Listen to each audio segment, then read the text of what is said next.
libera no meu coração, libera em mim uma chama de santa paixão, de santa paixão, de santa paixão, pelo Filho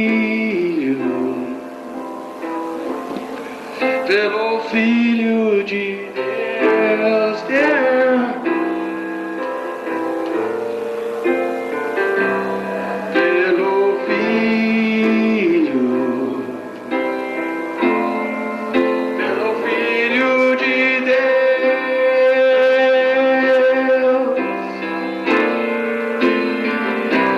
pelo Filho de Deus, pelo Filho de Deus, pelo Filho de Deus.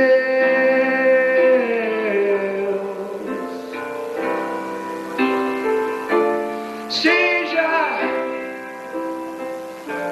meu primeiro amor, seja Jesus, meu primeiro amor, libera em mim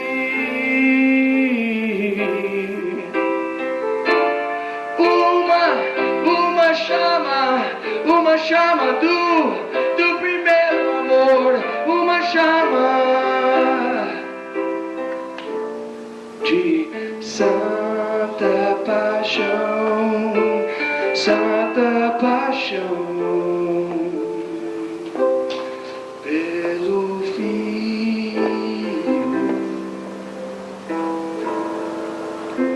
pelo Filho de Deus,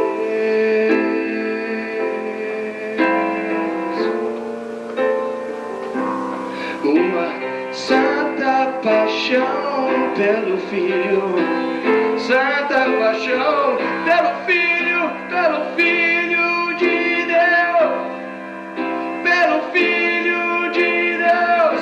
Eu quero andar, eu quero caminhar, eu quero ser abraçado, e eu quero falar, eu quero tocar o Filho de Deus.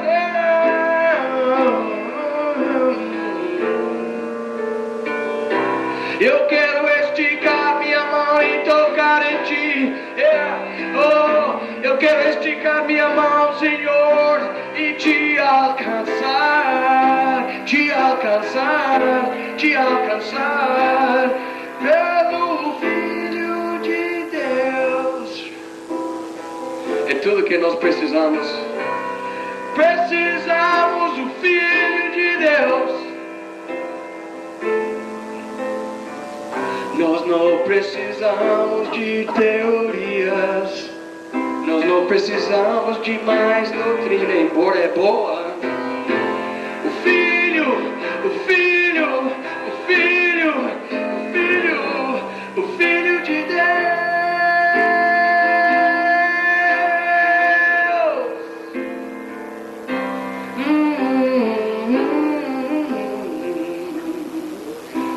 O Filho de Deus, Filho de Deus, o Filho de Deus.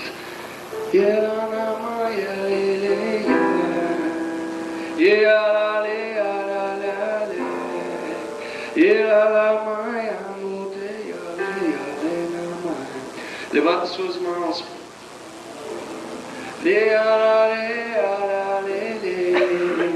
Sopra aqui, fala aqui, Senhor. Derrama aqui uma santa paixão, uma santa paixão. Canta comigo suavemente. Pelo Filho, pelo Filho, pelo Filho de Deus. Queremos mais, pelo Filho. Canto para Ele, pelo Filho.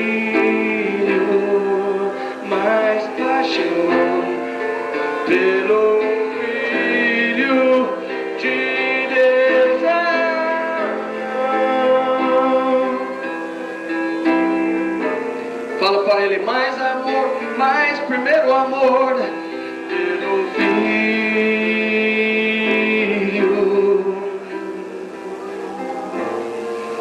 pelo Filho de Deus. Primeiro amor, amor do coração. Queremos esticar a mão e alcançar o Senhor. Queremos tocar nas orlas do veste do Senhor. Queremos proclamar, profetizar o nome pelo Filho, mais paixão pelo Filho de Deus, pelo Filho,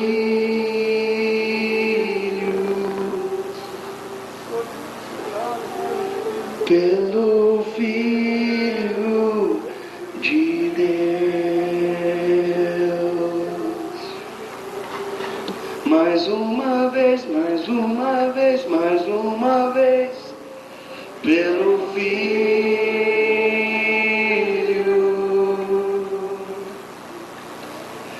pelo Filho de Deus.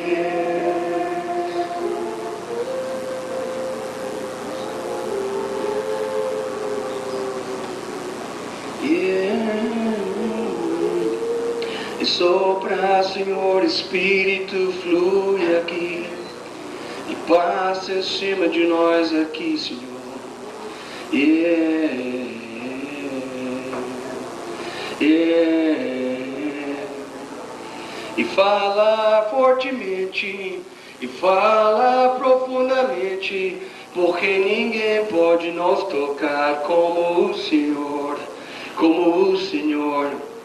Como o Senhor pode me tocar, Senhor.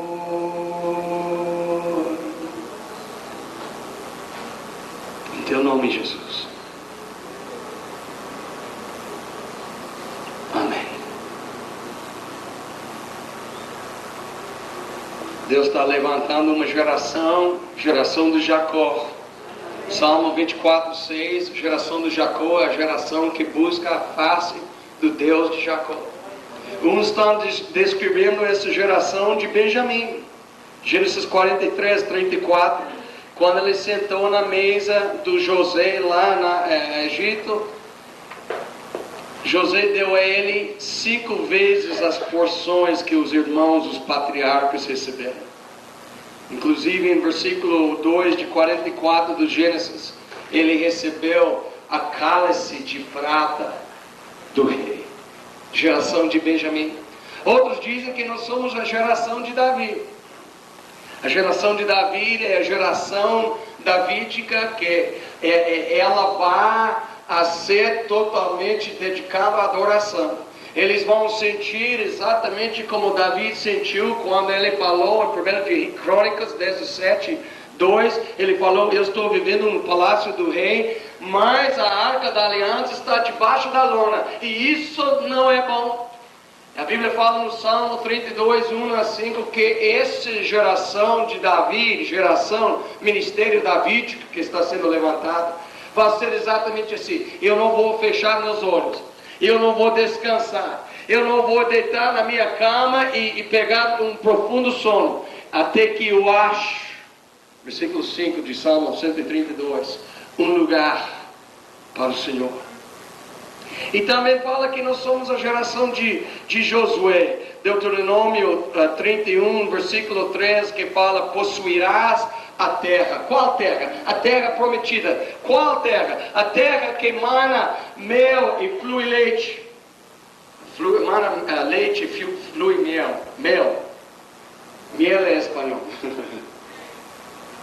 A terra onde tem cisternas já cavadas, casas já edificadas, plantações, bananeiras, maceiras, tudo que você precisa. Aí, na terra prometida. Tá? Mas hoje nós queremos abrir em 2 de Reis, capítulo 2. Nós vamos finalmente ler.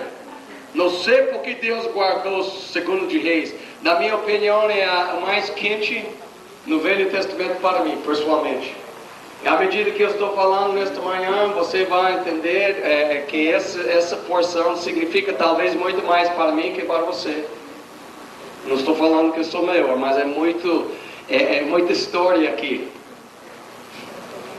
A Bíblia fala em Zacarias 1, versículo 5, nossos pais, onde estão eles? E eu tenho tido o privilégio de ter muitos pais espirituais, mentores, grandes feras. Esse era um deles. Vou falar um pouquinho mais sobre ele talvez. Mas vamos aqui em 2 de Reis, porque nós queremos falar da geração de Eliseu. A geração da porção dobrada. Que tiveram o toque da porção dobrada. Esse é impressionante. Esse que queremos. Porque nosso mundo está tão perdido, tão perverso, tão longe de Deus, tão cheio de pecado, iniquidade, impiedade e ódio a Deus, que nós vamos precisar de uma porção dobrada.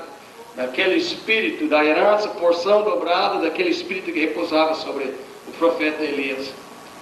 E não estou falando aqui, eu quero uma porção multiplicada do espírito de Elias. Esse não vem para qualquer guri, e nós não estamos falando de fazer mais milagres que Elias fazia. Elias fez uns, mas eu quero chamar fogo, eu quero chamar vento dos céus, eu quero curar, ressuscitar milhares, centenas de mortos. Isso é maravilhoso. Mas nós não estamos falando disso. Vamos ler primeiramente 2 de Reis, capítulo 2. Eu te digo, se você quer ser profeta, você tem que entender uma coisa aqui. Aqui está algo dito em um dia de um profeta. É uma coisa onde Deus quer abrir as cortinas neste momento. Ele quer ilustrar para nós o coração dos profetas. Ele quer que você chegue perto, que você pode esfregar a capa e a túnica do profeta. Ele quer que você entenda que eles são diferentes. Sabe que pastores são diferentes que profetas? Os pastores não gostam quando eu falo isso. Mas pastores são mais da terra que dos céus. Está me entendendo? Pastores são mais da terra que os céus, porque eles se preocupam com a alimentação, pasto verdejante, águas de descanso, né? Salmo 23, 2. Para quê? Para as ovelhas. Então a preocupação pastoral é ovelha, o estado da ovelha, que são gordos e são cheios de saúde. Quem é o amigo mais querido hoje? Alguém sabe? Os amigos mais preciosos para Deus neste momento. Alguém sabe? Levanta a mão. Os pastores? Os apóstolos? Os profetas. Deus não faz nada se primeiramente revelar a seus servos, os profetas. Amós 3:7. Um dia Moisés falou: quem dera se todos os filhos de Israel fossem profetas. Números 11, 29. A testemunho de Jesus é o espírito de profecia. Apocalipse 19, 10. E eu vou te falar uma coisa, nós falamos desde o princípio. Nós temos que fazer de nossos melhores amigos o gangue dos profetas. Porque esses caras eram totalmente ousadas. Eles andavam com uma coragem de um leão. Eles dizem que a besta mais fera na floresta, nas selvas deste mundo, não são os elefantes, embora grandes. Não são as girafas. Não são os serpentes, não é? Sempre foi conhecido do leão. E os profetas têm corações de leão. E sabe por quê? Porque o profeta sempre está lidado com os céus. Ele está sempre preocupado com os céus. Ele é o cara que vive mais nos céus na terra. Uns falam, não, você não vai ser de nenhum proveito aqui se você fica com o seu coração nos céus. Negativo, meu amigo. Você vai ser mais usado aqui na terra se seu coração está mais cheio dos céus e você está preocupado com os céus. Os profetas lideram com os céus. Os profetas estão preocupados com a glória, a honra, o nome, esplendor. Eles vivem apenas por uma coisa: eu quero fazer o nome do Senhor notório aqui na terra. Isaías 64, 2. Então vamos lá, porque os pais nós não temos sempre conosco, e nós não temos os profetas, eles já foram. E vamos lá, a geração de Eliseu, a geração da porção dobrada, a geração que tem um toque tão profundo. Quando estava o Senhor para tomar Elias ao céu por um redemoinho, Elias partiu de Gilgal em companhia de Eliseu. Disse Elias a Eliseu, fica-te aqui, porque o Senhor me enviou a Betel. Respondeu Eliseu, tão certo como vive o Senhor e vive a tua alma, não te deixarei. E assim desceram a Betel. Versículo 4. Disse Eliseu, fica-te aqui, porque o Senhor me enviou a Jericó. Porém ele disse, tão certo como vive o Senhor e vive a tua alma, não te deixarei. E assim foram a Jericó. Versículo 6. Disse-lhe, pois, Elias, fica-te aqui, porque o Senhor me enviou ao Jordão. Mas ele disse, tão certo como vive o Senhor, vive tua alma, não te deixarei. E assim ambos foram juntos. Versículo 8. Então Elias tomou o seu manto, enrolou e feriu as águas, as quais se dividiram para as duas bandas, e passaram ambos em seco. Havendo eles passado, disse a Eliseu, Elias disse a Eliseu, pede-me o que queres que eu te faça, antes que seja tomado de ti. Disse Eliseu, peço-te que me toca por herança a porção dobrada do teu espírito. Tornou-lhe Elias, dura coisa pediste, todavia se me vires quando for tomado de ti, assim se te fará. Porém se não me vires, não se fará. Indo eles andando e falando, eis que um carro de fogo com cavalos de fogo os separou um do outro. Elias subiu ao céu num redemoinho. O que vendo Eliseu clamou, meu pai, carros de Israel e seus cavaleiros, e nunca mais o viu. E tomando as suas vestes, rasgou-as em duas partes. Então levantou o manto que Elias lhe deixara cair, e voltando-se se pôs à borda do Jordão. Tomou o manto que Elias lhe deixara cair, feriu as águas e disse, onde está ainda agora o Senhor Deus de Elias? Quando feriu ele as águas, elas se dividiram para uma e outra banda, Eliseu passou. Versículo 15. Vendo, pois, os discípulos dos profetas, que estavam de frente em Jericó, disseram no espírito a Elias, o espírito de Elias repousa agora sobre Eliseu. E vieram-lhe ao encontro e se prostraram diante dele na terra. E neste momento eu te digo que nós temos uma história preciosa. A Bíblia é cheia de histórias preciosas onde tinha relacionamentos de intimidade totalmente fora de comum. Um desses relacionamentos era Moisés com Josué. Josué era o discípulo, era aquele que foi ungido em Deuteronômio 31:8, aquele que foi chamado para liderar o povo depois do grande homem, grande profeta chamado Moisés, Deuteronômio 18:15. E é interessante que a Bíblia fala que Deus chamou Moisés, no capítulo 24, para subir ao monte sozinho. Mas ele não foi sozinho, sabe por quê? Porque Josué sempre estava grudado nele. Deus não falou, não, deixe Josué. Não, Deus não fez questão de saber se Josué estava ou não estava com ele. Josué sempre estava na parada. Inclusive Josué ficava no tabernáculo à noite. Quando Moisés voltou para o arraial, o guri ficou no tabernáculo, sabe por quê? Porque o Shekinah, a glória de Deus, estava lá. Mesma coisa com Elias, Eliseu, mesma coisa com Paulo e Silas, mesma coisa com Noemi, com Ruth. Você pode ver esses relacionamentos. E nesse dia era um dia muito triste para aquele querido Eliseu, porque era um dia muito triste para o pai, o mentor, que era Elias. Sabe por quê? Porque ele não queria encarar o guri e despedir do guri. Eu não sei se vocês gostam de ir para o cemitério e despedir de uma pessoa amada que tocou, influenciou sua vida, e você está lá totalmente sorridente, fala, oh, que bom que ele faleceu, agora eu vou viver minha vida. Quando pessoas são verdadeiramente amadas, sabe de uma coisa? Vai ter uma galera reunidas aí no cemitério, chorando, enxugando as lágrimas, embora é preciosa a morte de um santo diante dos olhos de Deus. Mas eles choram, por quê? Porque não querem despedir.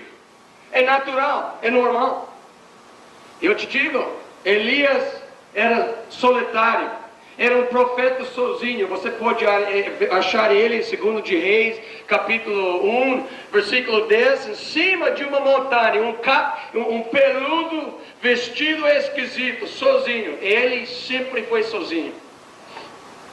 Mas uma coisa que Eliseu entrou na vida dele e ensinou Elias: Elias, pai, você vai precisar escola de profetas, você vai precisar passar sua unção para outros, você precisa empatuar sua geração, e somente serão pessoas que estão sendo empatuadas pela sua vida, seu exemplo, sua vida de oração, sua vida de adoração, sua vida de não fazer concessão com a verdade, sua vida de odiar pecado e odiar os ídolos.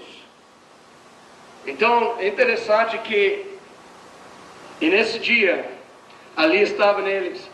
Sabe de uma coisa? Antes que essa história aconteceu, em 1 de Reis 19, ele estava lavrando esse guri chamado Eliseu. Ele tinha cartaz na sua casa do Monte Carmelo, onde o fogo desceu. Talvez uns desenhistas estavam aproveitando de ganhar din-din, os camelôs, e fazendo desenhos e cartazes do profeta com seu cajado sobre a cabeça e fogo descendo e consumindo o altar e o holocausto sobre o altar. O dia quando toda a nação se arrependeu num dia. Desde aquele dia, cada guri na nação se falava: o homem mais importante na história de Israel, e neste momento, o cara mais fera, o homem mais glorioso, o campeão dos campeões, o grande herói da fé, é Elias. Não é pastor, não é professor, não é ministro de louvor, não. É Elias. Porque através de um homem, Deus levou uma nação que estava mergulhando numa vida de apostasia, longe de Deus. Elias se levantou e ele andava pelas colinas todos os dias, vendo fumaça estranha, fumaça dos altares, das árvores frondosas, dos postes ídolos subindo a Baal. Ele falou: chega, chega, Deus, eu não aguento ver falso fumaça subindo em atos e gestos de adoração a Baal. Baal não tem boca como o Senhor tem. Baal não tem olhos que vejam. Baal não tem mãos para tocar essa geração. E eu vou te falar uma coisa: ele estava lavrando com o 12º par de bois, que significa aquele guri era um trabalhador de mão cheia. 24 bois lavando um campo de pósio, diz Oséias 10, 12, um campo duríssimo, falta de atenção. Ele falou: eu vou passar o arado aqui. Naquele momento, ele, como todos os guris de Israel, tinha cartazes de Elias, o profeta, em cima do Monte Carmelo. Como hoje em dia, um monte de jovens americanos, eu estava lendo do NBA, o basquete na liga profissional, mais de 70% dos atuais jogadores de basquete tem cartazes de um tal Michael Jordan, que ele reaposentou, quer dizer, ele saiu da aposentadoria pela segunda vez, com 38 anos de idade, fera das feras. E eles fazem, e aí, você gosta de Michael Jordan? Cara, em minha mansão ainda tenho cartazes do Michael Jordan. Desse nível de coisa, sabe? E ele estava lavrando e de repente ele sentiu algo tocar nele. Ele sentiu um toque totalmente divino. Ele sentiu uma presença que envolveu ele de tal forma. Sabe o que era?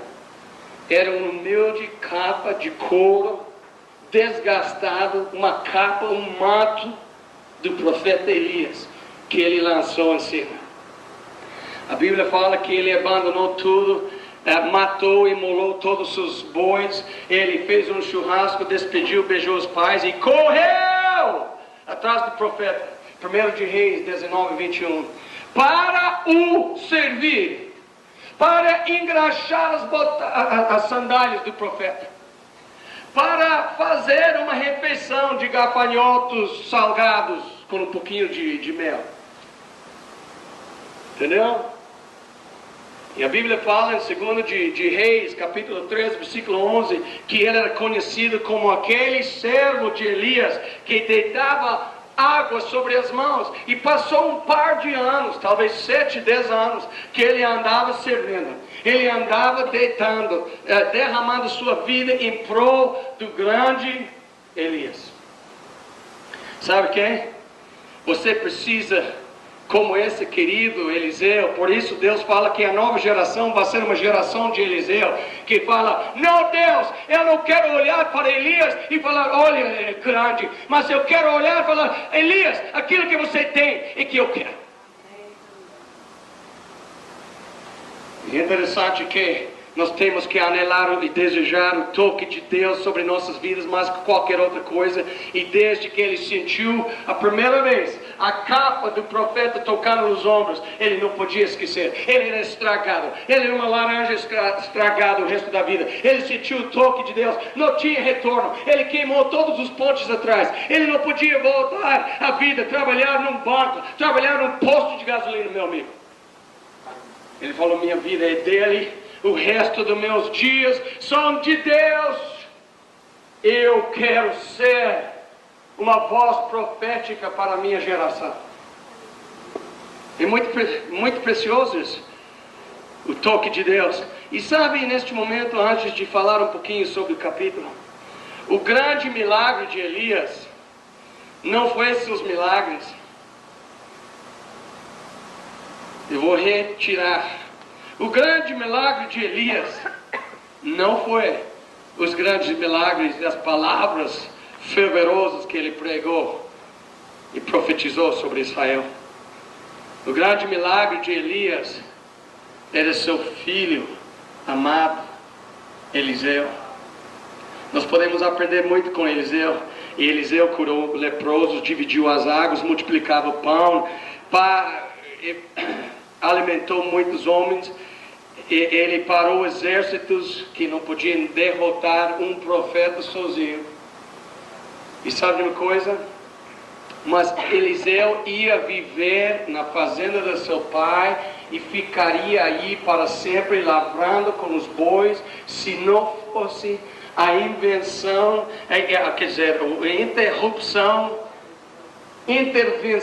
do profeta Elias na vida dele, se não fosse o chamado de Elias sobre o guri, e se não fosse o toque da capa do profeta.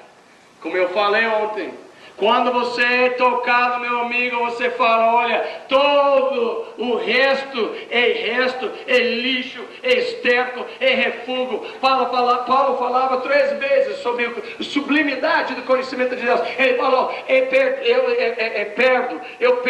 eu estou perdendo tudo. 3 vezes perdo, e aí ele usa a palavra, toda a minha vida. Os diplomas de teologia. Eu sou inteligentíssimo. Eu fui criado com Gamaliel, o grande sacerdote, fera dos feras, teólogo. E eu te digo que tudo isso é nada menos que excremento. Eu considero minha vida e todas as glórias e todos os diplomas, mestrado, doutorado nas maiores escolas de teologia, é lixo.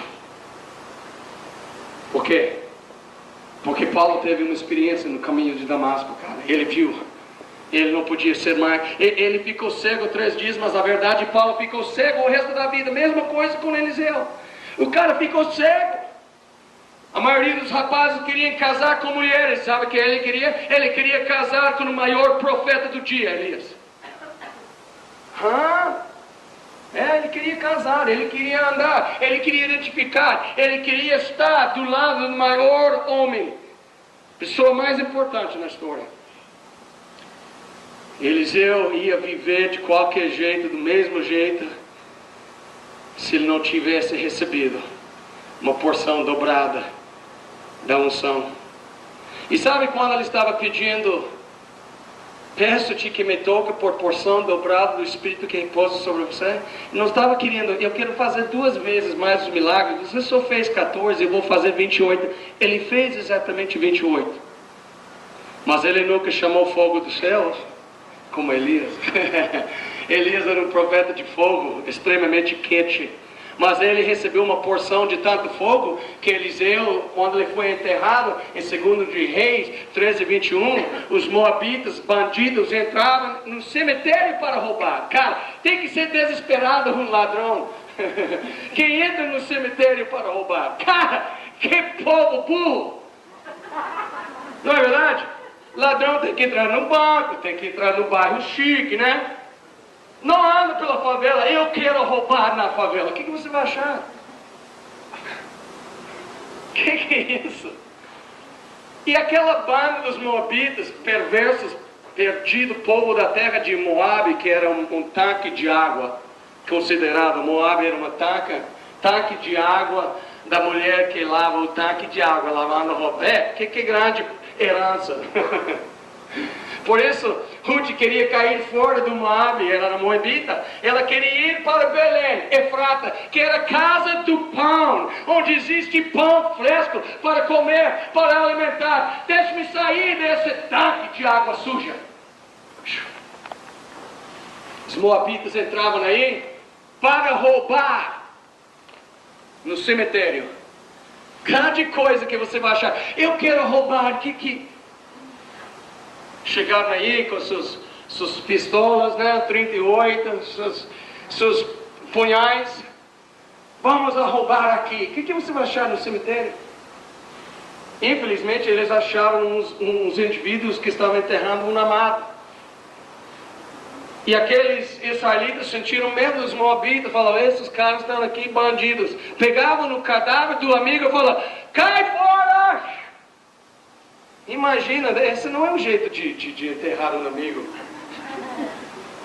Aquele amigo estava morto, ele foi voando no ar, de repente ele caiu em cima de um sepulcro, que ainda dos ossos de Eliseu tocou naquele corpo.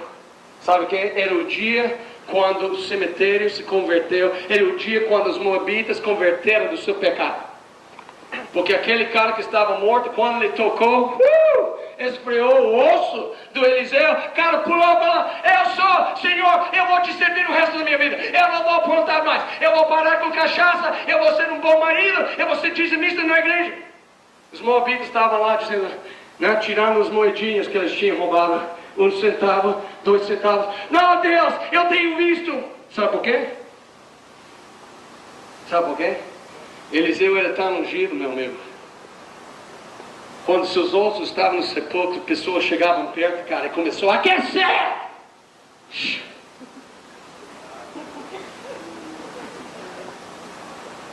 Esse é quente. Eu gosto de coisas quentes. Eliseu vivia sua vida de tal forma, Hebreus 11, versículo 4. Após da morte, ele falava para outras gerações. E hoje nós estamos falando dele. O homem que queria mais que qualquer outra coisa na vida. Ele não queria um ministério grande que fala: olha, esse cara vai ter uma maior igreja que Lagoinha. Os pastores, Márcio Valadão e os restos falavam: oh, qual é o seu segredo? Não. Eu quero um ministério de música, cantando francês, cantando alemão, cantando português. português, cantando em espanhol. Jesus Cristo é o Senhor. Não. Sabe o que ele queria? Ele entendeu uma coisa. Se você tiver o toque de Deus sobre a sua vida, você tem tudo que você precisa.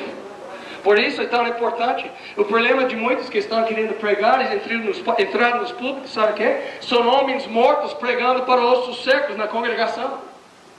Tem pregadores que são mais fantoches, que são pessoas cheias de Deus. Tem ministros de louvor que faltam majestade, meu amigo. Nós temos um monte de pregações e palavras, eloquentes, mas não tem peso. Não tem peso. Eu acredito que nós estamos num dia onde Deus vai levantar uma geração de pregadores e você vai ver ação nos bancos. E quando eles estão preferindo a palavra de Deus, pessoas vão cair no chão, chorando, clamando por misericórdia. Eu já vi isso. Já vi isso. Já vi isso. Nós ficamos sentados, olha, esse lugar é perigoso, cara. Você fica aí no bumbum, que é isso? Eu vou estudar na escola dos profetas.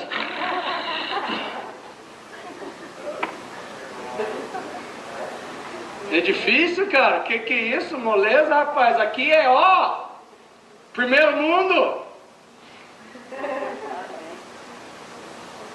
Eu prefiro o terceiro mundo com nada. Eu prefiro morar em um cemitério com Jesus que viver num palácio na Alta Mangabeira sem Deus. Eu quero estar encarcerado numa cela lá na Sibéria com o Senhor e com o toque de Deus sobre a minha vida, meu amigo. Esse vai tornar um pedaço dos céus na terra. E ninguém vai roubar isso de você.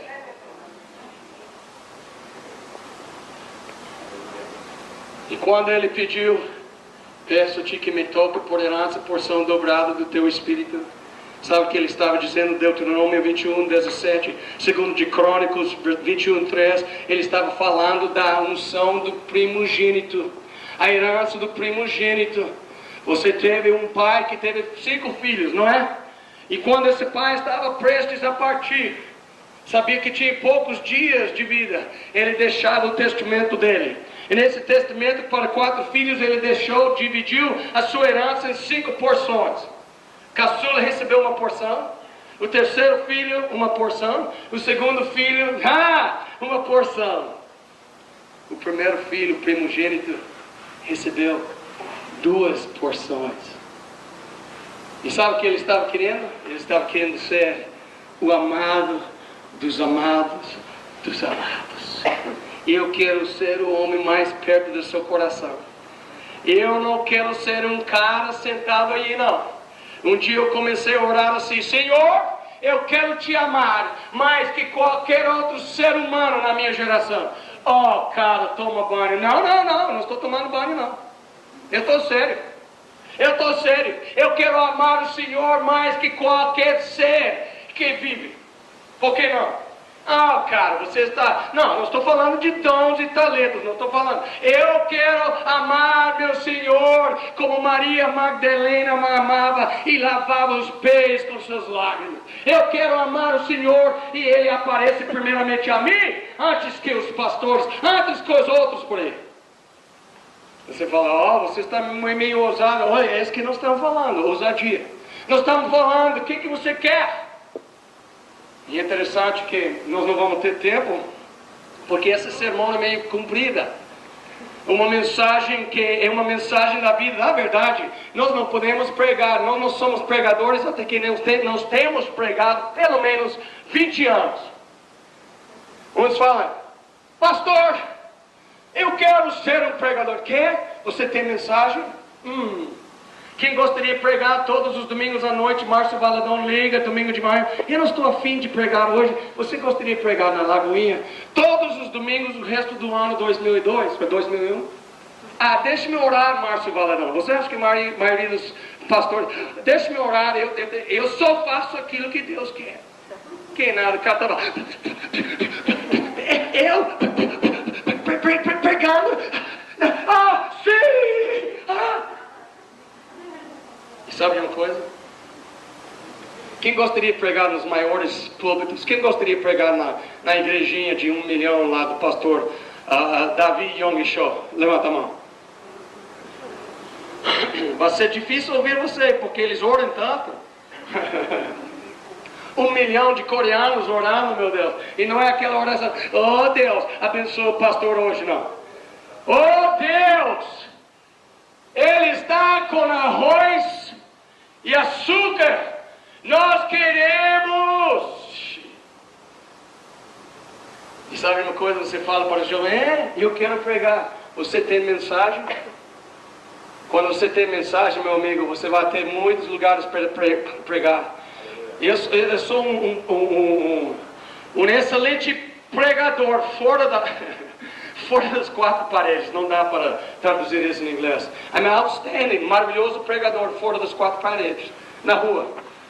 Fora da igreja, na rua, pregando. Outstanding, não dá para traduzir, você não entendeu nada. Mas uns falam, eu vou para o seminário da igreja porque eu sou missionário.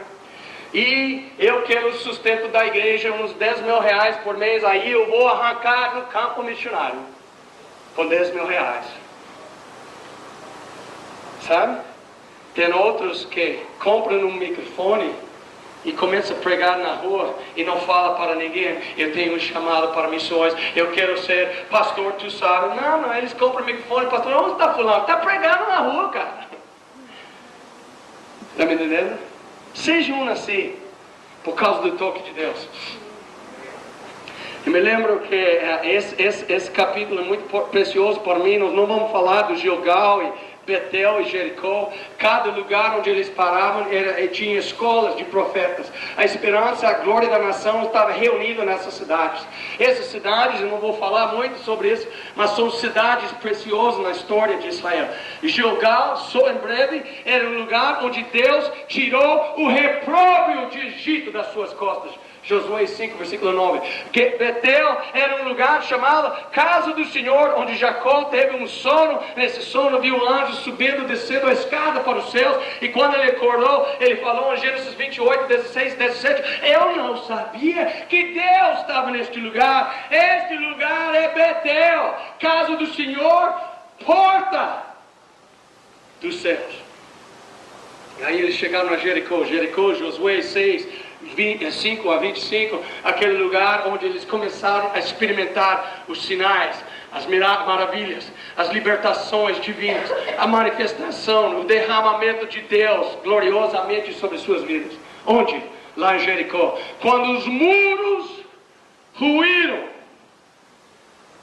e desmoronaram, e eles entraram e possuíram aquela cidade. Coisa tremenda.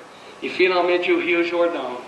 O Rio Jordão, na história da Bíblia, tem 4 ocasiões que é muito e significa muito na história. Mas para eles nesse dia era um lugar de partida. Era um lugar de falar. Ele falou para Eliseu, para Elias: eu não vou ficar em Gilgal. Sabe que Deus falou para nós? Vai longe, mais longe que Gilgal. Gilgal não dá, mas Senhor, eu gosto de Gilgal. É lugar de renovação, é lugar da terra prometida. É a primeira parada. O Senhor tirou o repróbrio. Ele falou: não, eu quero que você estica, eu quero que você coloque a sua vida e você vive todos os dias na reta final. Vai além de Gilgal, vai além de Betel, vai além de Jericó, vai além do Rio Jordão. E muitas pessoas entram pela porta da salvação e param. Eu tenho vida eterna, seguro, internacional e eterna com Deus. Não, meu amigo, quando você pinta pelas portas, você está entrando no maior aventura. Eu te digo neste momento que o cavalo branco do Senhor está descendo sobre a terra. Ele tem olhos cheios de fogo, sua boca, sua língua é como se fosse falando o som de muitas águas. Ele olha para você e fala: você está preparado? Você vai montar seu cavalo, você vai entrar em seu destino. Ele fala: é tempo de montar o cavalo, é tempo de andar em direção do horizonte, que significa uma vida de aventura em Deus. Aventura. Eu não gosto de pessoas que falam: não sei, eu nunca fiz isso. Por quê? Você não tem um espírito de aventureiro? Esse rapaz poderia ficar lá na fazenda do papai. O cara era multimilionário. Você fala, como que você sabe? Porque o camarada tinha 24 bois. E num dia, quando você veja um rapaz adolescente lavrando com 24 bois, significa que o pai dele era cheio de din-din. O fufa, grana, dólar, cruzados novos. E sabe de uma coisa? Esse cara, ele falou, não vou te deixar, não vou te deixar, não vou te deixar. Sabe o espírito de Jacó? Jacó estava lá lutando com um anjo no val do Jaboque, Gênesis 32, 26. Ele falou lutando, estava rompendo o dia, o amanhecer estava aí. Não vou te deixar se tu não me abençoares. Onde são as pessoas que fazem assim? Essas são as pessoas que entram numa porção grande. Essas são as pessoas que falam, eu não quero ser um crente fiel na igreja, que eles vão falar, oh, ele foi um bom homem. Não! Ele sacudiu o inferno. Eu quero ser uma pessoa, estar na lista dos mais procurados do inferno. Quando eles escutam meu nome, fulano, Gregório, os demônios, esse cara é um demônio mesmo. A única coisa boa, nada boa, dos terroristas é a dedicação e como eles liberaram uma onda de terror na terra. Todo mundo está com medo, todo mundo não quer viajar. Você não quer fazer isso lá no inferno? Não fala esse nome, proibido mencionar o nome do fulano. Porque a lista dos 10 mais procurados pela Polícia Federal são narcotraficantes, são assassinos, terroristas, não é? Mas espiritualmente você pode ser. Não, eu quero ser um fiel membro da igreja Lagoinha. Cara, qual número? 23.207 aqui, pastor.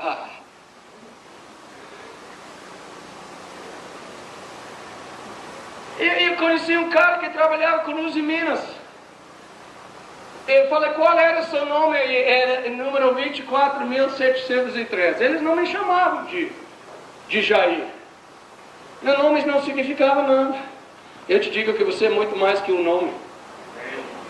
E Deus não está interessado que você está esquentando o banco. Deus está querendo ver você. Você falando, Senhor, eu quero dedicar minha vida, quero ter um toque de Deus que me leva a causar imensos estragos no inferno. Eu quero chutar os portões do inferno e resgatar uma multidão de pessoas. Mateus 16, 18. Eu quero pegar uma multidão de almas perdidas e levar eles para a sala de banquete. Eu quero popular os céus por causa da minha vida. E um dia, quando eu estou lá diante do trono branco do Senhor, sabe o que vai acontecer? Ele vai falar, Gregório, levanta, mas fica aí.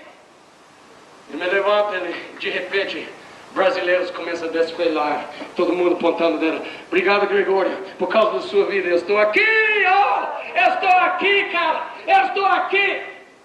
Aí vem colombianos, chilenos, argentinos, aí vem mexicanos, aí vem canadenses, falando, olha rapaz, eu quero te dizer, por causa da sua vida, eu estou hoje nos céus. Esse não é para um peão. E você não é peão, não. Você é um ministro do Senhor. O ministro do Senhor tem que ter o toque. Esse é porque nós entramos em seminários e saímos de lá dos cemitérios. A maioria dos seminários são cemitérios, onde nós recebemos muita informação, mas nós não sabemos como levantar o defunto. Nós falamos, ouro e prata temos, Atos 3, versículo 6. Mas nós não podemos dizer para o aleijado, em nome de Jesus, levante a anda, meu amigo. Somente pessoas que têm tido esse toque. Um dia eu estava orando, Deus falou, eu falei, Deus, estou vendo milhares sendo convertidos. Oh, estou vendo os altares cheios. Eu tenho visto altares, às vezes 4, 5 mil pessoas, Deus. Eu falei, que é isso? Realmente está demais. Ele falou, nada, filho. Quando foi a última vez que tua sombra curou os enfermos? Ah, não, mas Senhor, eu estou vendo almas ganhadas. Filho, Quando foi a última vez que você andava pela rua e a sombra caiu sobre um aleijado numa cadeira de rodas e o bicho pulou? Eu falei, não fala que nós temos uma coisa, não. Não fala que nós somos grandes, cheios de poder, cheios de barulho, sim. Eu já vi carros que andam aí e você escuta e você fala, que carrão eu quero ver. E tem 6 neguinhos atrás empurrando o carro. É verdade. Embora eu já vi Fórmula 1, eu já vi um Ferrari andando 310 com Michael Schumacher dirigindo, tetracampeão do mundo, que vai ganhar todos os títulos, porque Senna infelizmente está nos céus. Ou felizmente está nos céus. Olha, ele é nos céus, você é tristeza. Você tem que aguentar. Rubinho! Corre, Rubinho! Cara, 9 anos de carreira, ganhou apenas uma. Ele ficou iluminado aquele dia. Talvez pela primeira vez na vida ele sentiu o que significa ser cheio do Espírito. Mas não estamos falando de um cara que fala, não, eu quero um ministério bem sucedido. Senhor, me dá a cena na minha igreja, eu ficaria feliz. Cara, se uma pessoa levanta uma igreja de Brasil e tem 100 pessoas após de um ano, uma vergonha. Em Brasil você pode pregar, se eu levantasse uma igreja em Brasil, sabe, eu ia ter muita gente. Eu prego na Praça 7, vendo 200, 300 pessoas convertendo.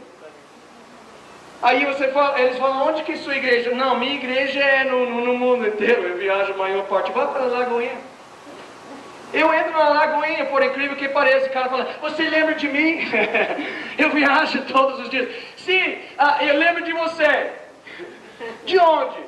Cara, você estava pregando durante o carnaval, 3 horas da madruga. Você lembra daqueles dias quando o carnaval tinha 3 bandas gospel tocando em cada esquina, 3 esquinas, na igreja Príncipe da Paz, Metodista Central, lá do Tupis. A gente aconselhava, tinha um monte, 800 jovens pregando nas ruas. Alguém se lembra? 96, 95, 96, 97, 89, quando o carnaval era gostoso. Eu gostava de carnaval naquela época. Ele falou, eu sou da Lagoinha, cara, lendo minha Bíblia, mas você pregou para mim. Ele citou exatamente o sermão que eu tinha pregado. E acontece muito. Obrigado, obrigado a você. Obrigado a Deus. Eu preguei um dia lá, eu estava na Praça 7, pregando um beberrão, cara, jogador de bola chamado Tan. Jogava bola na América e aí ele foi vendido lá na Suíça, jogou um par de anos na Suíça, era bom de bola, cara. Conhecido na época do princípio de 70, meados de 70, aqui em BH. Então, e ele estava bêbado e eu falei, Jesus tem poder para mudar a sua vida. Esse cara, palhaçada, pai, papagaio lá. O cara chegou em casa. E de repente aquele toca-fita. Eu te digo que Jesus tem poder para transformar a sua vida. O cara tentou dormir. Jesus tem poder para transformar. Era o sotaque de um americano pregando o evangelho. Um branquelo falando fortemente com um neguinho. Esse que é maravilhoso.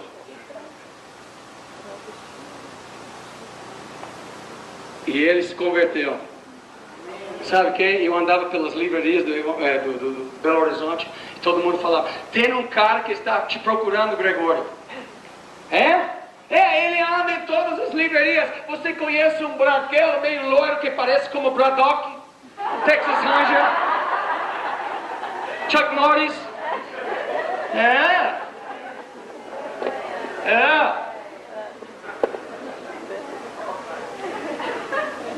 E fala para ele, muito obrigado. Fala para ele que eu tenho uma dívida de alma com ele.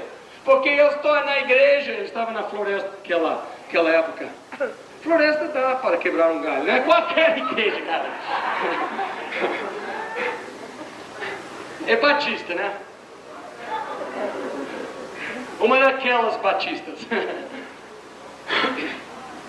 Estava pregando novamente com Márcio Valadão, inclusive, Marcha de Jesus, 93. Eu estava pregando em cima do trio elétrico, Banda Azul estava tocando.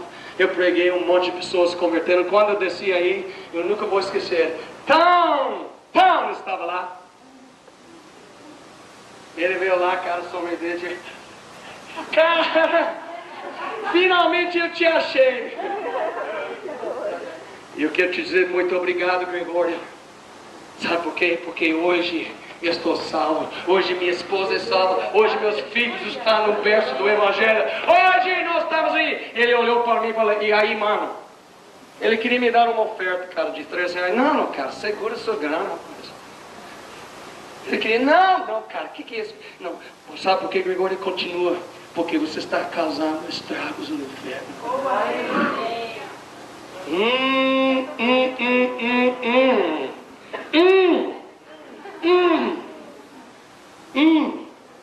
Você pode ter estádio do Mineirão gritando seu nome e louvando Deus, mas se pessoas não estão sendo resgatadas do inferno, seu ministério é ser louvado na terra pelas bocas dos crentes, não vale. Ser lembrado lá nos céus, conhecidíssimo nos céus. E sabe quando pessoas têm o toque de Deus? Eles têm capturado o coração de Deus de tal forma que onde eles andam aí, Ele derrama. Ele é disponível. Ele é totalmente extravagante. Ele é generoso até. Ele é liberal. Ele não fala, não, eu vou dar um pouco. Sabe de uma coisa? Deus não tem favoritos. Ele não faz acepção de pessoas, não é isso?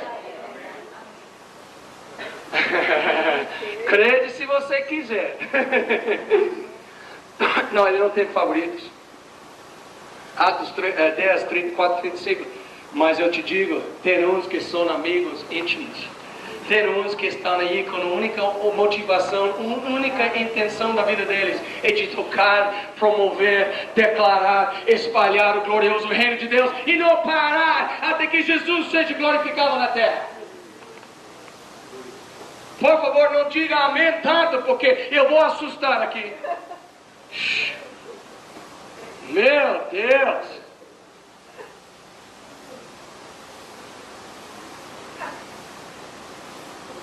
E olha, toda a introdução, nem entrei na mensagem. Eu acho que não vamos terminar essa mensagem amanhã. Não sei por que Deus faz isso. O maior problema que eu tenho como crente, sabe o que é?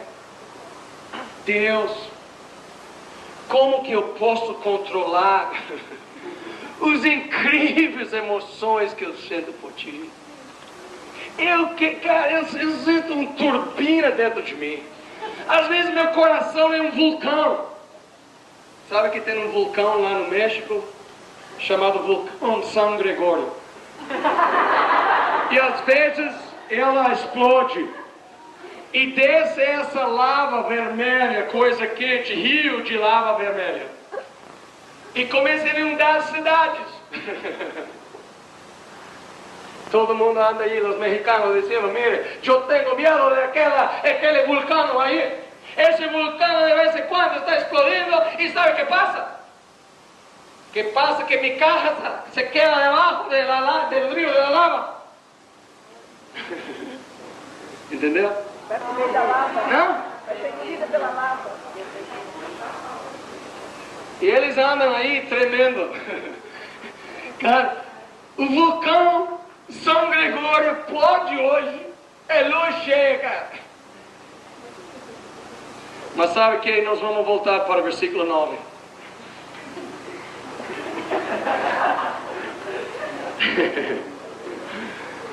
Eu amo pregar, cara. Você sabe de uma coisa?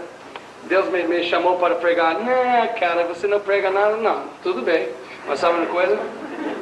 Sabe uma coisa? Não importa, eu não estou pregando para você.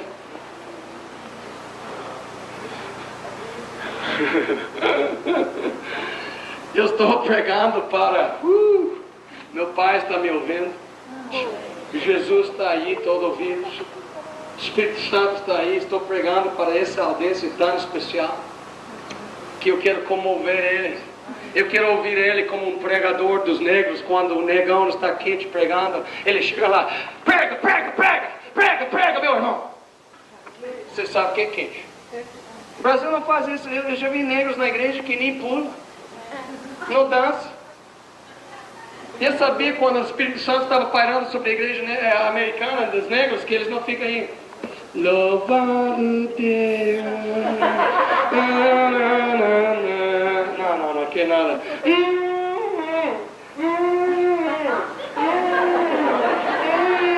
E as mulheres fazem assim. E os homens ficam aí. Pega, pega, pega. As mulheres.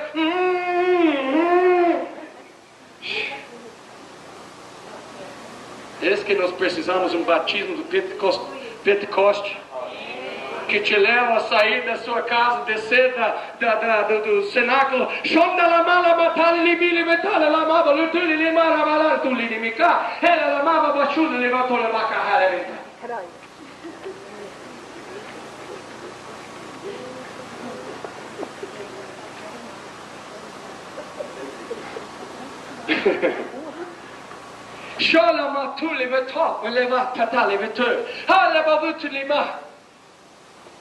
o cara chega aí, o que ele está falando? Hã?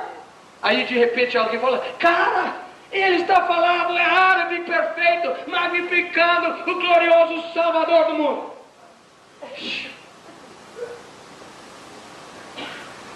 Oh, esse relógio, graças a Deus, que 1000 anos como o Senhor é como um dia. Eu gosto mais desse estilo. Tempo de nada, cara.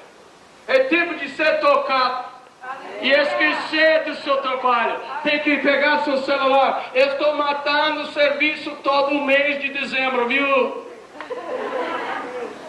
Eu não estou conseguindo me mobilizar. Esse é o toque de Deus. E quando você sai daquela câmara secreta de oração e todo mundo, esse é meu filho? Esse? Não é, não. É diferente. Cara, um anjo andar no nosso meio, carrega tanta presença de Deus. Alguém tem essa bendita experiência de entrar no supermercado e ver pessoas chorando por causa da presença de Deus?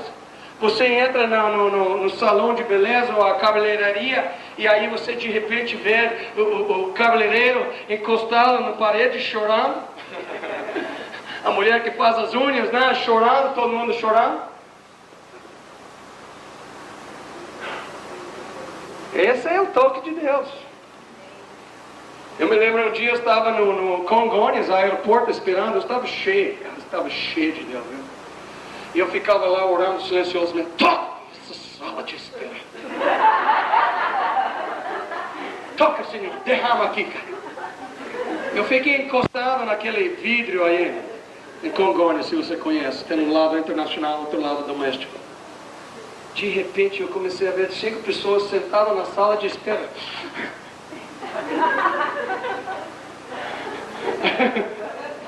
Estou brincando, não. Quando ele chegou, nós vamos terminar por aqui. Quando ele chegou, nós vamos amanhã talvez pular em cima, talvez eu vou trazer uma banda ou uma turma, talvez Cristi ou Jorjão no argentino. Eu trabalho com 2 bandas aqui em BH, uns 7 bandas no Brasil. Não é banda gospel. Ele fala, peço-te que queres. Ele fala, peço-te que me toques por herança, porção dobrada do teu Espírito. Por herança, porção dobrada do teu Espírito. O camarada olhou para o maior homem na terra, o homem que deixava os israelitas que estavam em pecado. Será que Elias vai chamar fogo sobre minha casa? Todo mundo tinha medo. Todo mundo estava vivendo corretamente por causa de Elias. Quando eles falavam o nome Elias, todo mundo, os caras no barzinho, larga esse shopping, eu não quero nem saber do shopping. O cara estava lá, camelô, olha esse relógio chique, vindo dos suíços, R$200. E aí, sabe que é plástico vindo dos coreanos lá do Paraguai. Gastou 3 centavos fazendo um relógio. Esse é o melhor relógio que o senhor já comprou. E aí, à medida que ele está fazendo a transação, eles falam: você já ouviu falar do Elias? Não, senhor, leva esse de graça. É um brinde para o senhor. Só ouvindo o nome. Mas eu gosto muito desse espírito. Eu me lembro anos atrás, meu pai espiritual, quando ele faleceu. Vou citar 3 pessoas rapidinho.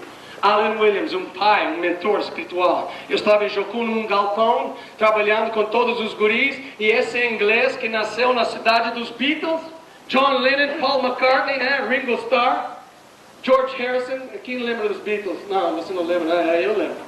Eu amo os Beatles. Eu amava os Beatles, ainda amo eles. E aí ele entrou no galpão, no Jocumeiro, trabalhando lá, carregando caixas de coisas de um prateleiro para o outro. Ele falou: rapaz, com um sotaque de inglês, vem comigo, como Paulo chamou Timóteo, ele te chama para vir comigo, porque você tem um chamado de pregar o Evangelho. Eu olhei para o Jocumeiro, os rapazes: estou caindo fora desse galpão quente, horrível serviço. Fica aí, meu irmão. Tchau, tchau. Ele faleceu dia 2 de março de 1988. Foi trasladado para os céus. Elias, na minha vida. E eu era conhecido em Jocum como o maior evangelista e profeta do Jocum. E quando ele foi levado embora, eu falei com Jimmy Steyer aqui em Contagem. Eu falei: Jimmy, Alan foi embora. Sabe o que ele falou? Você tem que pegar o manto. Pega o manto. Pega a capa de Alan. E eu comecei a entender uma coisa, que existia uma transferência. E eu tinha um privilégio muito grande. Eu tinha o privilégio de ter um pai espiritual chamado Leonard Ravenhill, que eu escrevia cartas para ele. Esse homem era demais. Quando eu desci do avião uma vez, lá em Miami, na Flórida, Deus falou comigo: eu estou prestes a levar o velho profeta para os céus. Vai atrás dele. Eu peguei outro avião, 2 aviões, gastou muito dinheiro, aluguei um carro, cheguei na casa dele. O irmão Leonard, o velhinho atendeu lá, ele tinha um gabinete, escritório pessoal dele de 7 metros por 5, coisa impressionante, mais ou menos 6.000 volumes de livros, todos sobre a história da igreja e os avivalistas e evangelistas de mão cheia. Quando eu cheguei lá, falou: irmão Leonard, eu cheguei do Brasil e eu estou querendo uma coisa. Eu te peço que tu me tocas por herança, porção dobrada do teu espírito. Você entende que minha oração é: eu quero te amar, quero amar Deus como o Senhor ama Deus. Eu quero viver para a glória do Senhor como o Senhor vive para a glória de Deus. Eu quero ganhar almas como o Senhor tem ganhado almas em mais de 70 anos de ministério. E eu quero amar e promover e profetizar avivamento o resto da minha vida. Eu preciso de uma porção dobrada. Ele fala: vem cá, rapaz. Eu entendo que o Senhor quer. E eu entrei lá, ele tinha uma cadeira relaxável dos velhinhos, ele ficou sentado aí. E eu caí no chão prostrado pelo período de 3 horas e meia. Profetas não oram assim: oh Deus, abençoa, tchau, valeu. 3 horas e meia eu fiquei chorando lá no chão. 3 horas e meia, quando eu me levantei, a coisa mais importante que eu tenho feito na minha vida. A primeira era quando eu recebi Jesus após de um manicômio lá nas ilhas de Havaí, numa casa na árvore, quando me converti. Dia mais importante. Segundo dia mais importante era quando o irmão Leonard Ravenhill orava por mim e me abençoou com uma porção. Eu não entendi nada disso. Números 11, versículo 16 e 17, Deus falou que Ele vai tirar o espírito que repousava sobre Moisés, e tinha 70 anciãos aí, ia colocar sobre cada ancião o mesmo espírito, mesmo fervor, e minha vida mudou. Em 1999, eu estava pregando numa igreja muito longe. Eu preguei, um cara estava aí, ele entendeu Ele ligou para mim o dia seguinte e falou: olha, cara, sua mensagem foi demais para a igreja, exatamente o que eles precisavam. Onde que você está indo, Gregório? Eu falei: estou indo para o avivamento do Pensacola, lá na Flórida. Uma igreja onde mais de 3 milhões de pessoas tinham rededicado sua vida no altar daquela igreja. Onde mais de 500 mil pessoas tinham sido convertidas no período de 4 anos. É muita gente, viu? Uma igreja. Ele falou: eu conheço o evangelista Stephen Hill. Eu gosto muito dele. Vai lá, ore com ele. Ele me deu um nome, eu liguei e falei: o Jeff Gardner, amigo que trabalha na equipe evangelística dele, eu gostaria de orar com o Stephen. Falei: tudo bem. Marcou, agendou uns 20, 30 minutos com essa fera. Melhor pregador da América. Melhor evangelista que eu jamais vi, o cara de fogo. Quando ele prega, pessoas correm para o altar. Não é isso. Quem precisa de Jesus, por favor, vem. Ele nem dá apelo e pessoas estão correndo centenas e caindo no chão, soluçando, confessando o pecado de uma vida. Eu entrei no gabinete pastoral na famosa igreja de Brownsville. E o Stephen Hill falou: entra, Gregório.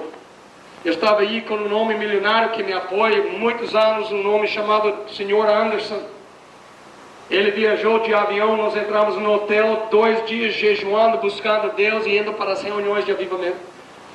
Quando eu entrei aí, ele me viu e começou a dar um sorriso.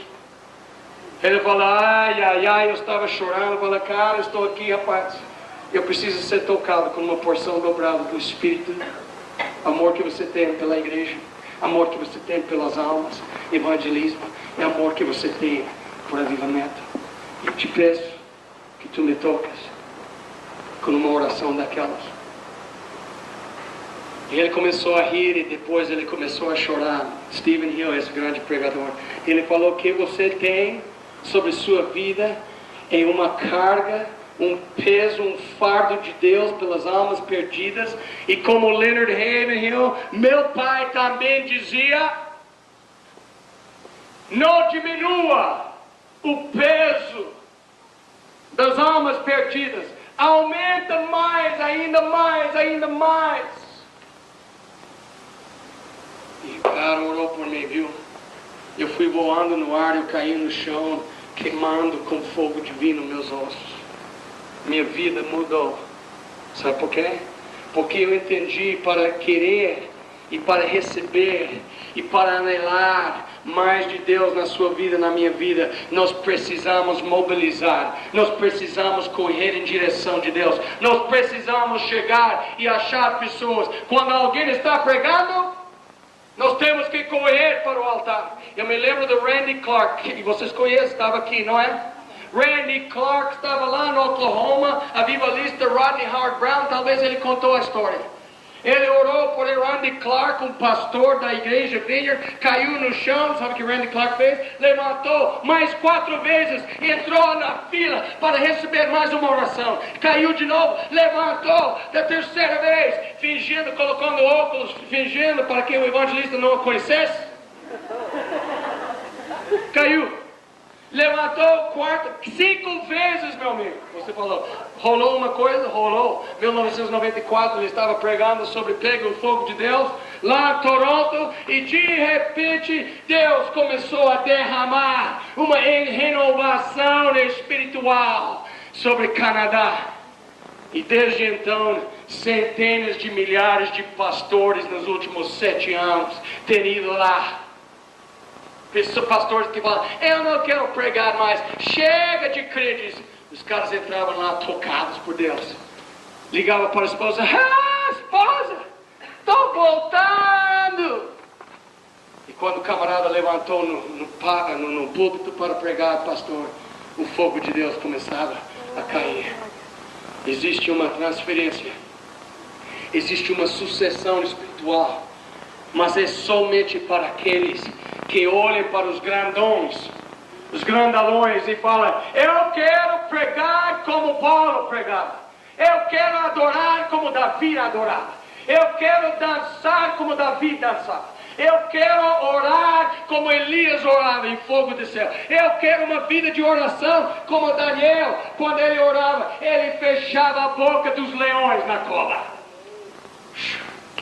O Deus de Daniel foi conhecidíssimo e louvado em todo o território naqueles dias. Muito obrigado, Senhor. Obrigado, prepara seu coração para amanhã, viu? Nós queremos ter um tempo, nós vamos começar com louvor, uma mensagem, nós queremos ter tempo de ministração. E eu vou prepara seu coração, Deus quer te tocar. Eu não tenho um nome famoso, eu não sou Randy Clark, eu não sou...